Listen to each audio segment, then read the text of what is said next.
The idolization of marriage and how women validate their existence through it. Let's get into it, shall we? Women have been the cornerstone of the household for centuries. We have been given the reins over the home, over the kitchen, over the children. And I just have to say, is there not more to us than that, or more to add than that? So I really wanted to discuss how we're seen as just, I don't think we're seen as the prize to the extent of we get treated fairly, obviously, because the wealth gap and all of those things. But what I really wanted to discuss is how the business of marriage can actually assist us, and also to understand the pressure of women getting married. Like, that's the whole thing. So stay tuned. So the first thing, the business of marriage. I understand the business of marriage, where if you are trying to attain wealth together with your partner and you want to move further, marriage is actually a great thing, because now your assets that you have together can be under you, especially if you have children.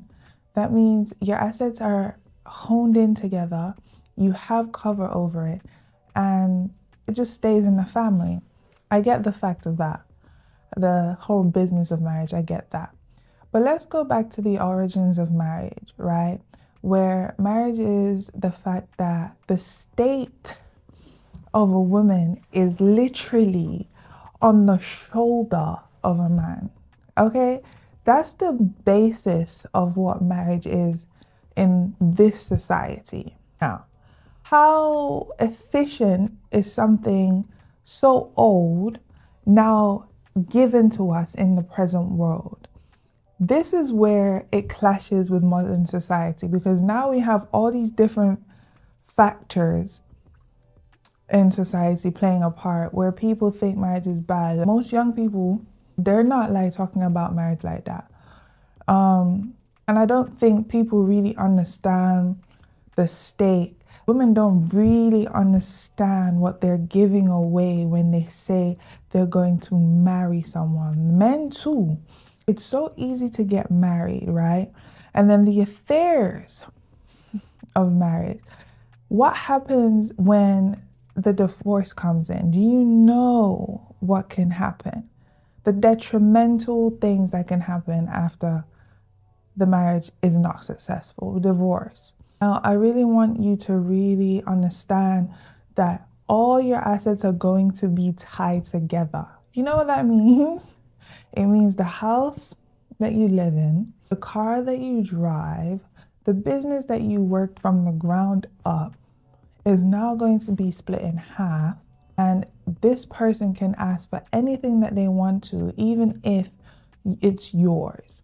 And this is why prenups are important, young ladies, because a prenup just allows you to know that it is yours, and there should not be a blur. And like, you can set up prenups. A prenup is a legal binding agreement between two parties or more that allows you to arrange assets for each party.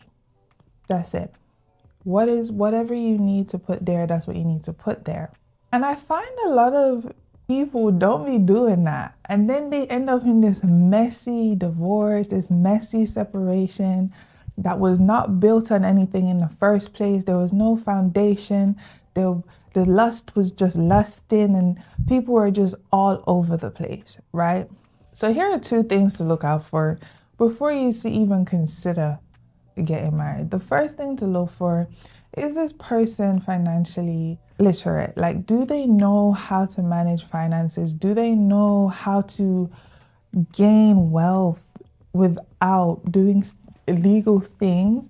Do they know how to do it without sponging on their parents or just stuff like that? The second thing to look for in marriage is, are they emotionally stable? Are they emotionally intelligent? Are they aware of the surroundings and environment when they're with you and when they're in public, and like how do they deal with themselves and stuff like that. Now bear in mind, everyone is different.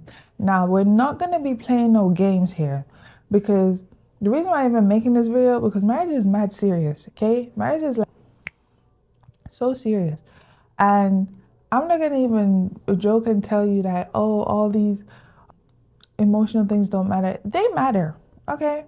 But you don't have to be married. You don't have to be married to have an emotional connection with somebody. Marriage is a business, right? And to how it's such a business, it's held up in law. It's held up in the courts, okay? It is held up to a standard of epitome. It is so high. So I also wanted to touch on the fact that women are only seen as housewives, baby makers. Where do we fit into marriage? The saying goes that women will get the best benefits when you divorce. How can you say women will get the best benefits when she has sacrificed so much? She sacrificed her body, her mentality. She's given up her life because you promised her that you would keep her secure and you didn't, right? And this is only for this is only for a scenario, say that there's a separation.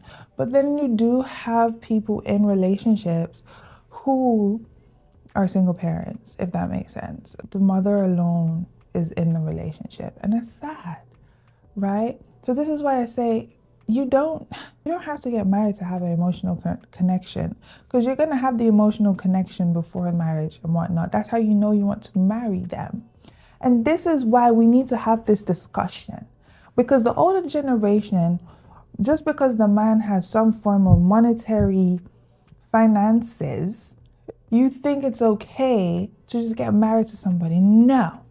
It's not the fact that the family is inherited. The family could have been cursed and lost all their money, God forbid, right? It's about more than that, right? It's how they invest it, right? Some people do not work well in marriage.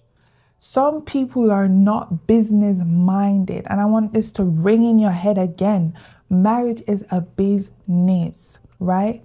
Do not feel guilty if you have children outside of marriage. Although you should aspire to have children in marriage, but do not feel bad. Do not feel pressure that you need to get married.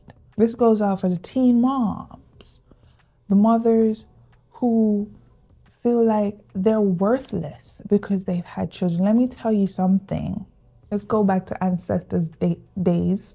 Let's go back to like 100 years or so, or thousands years ago. Let's go back.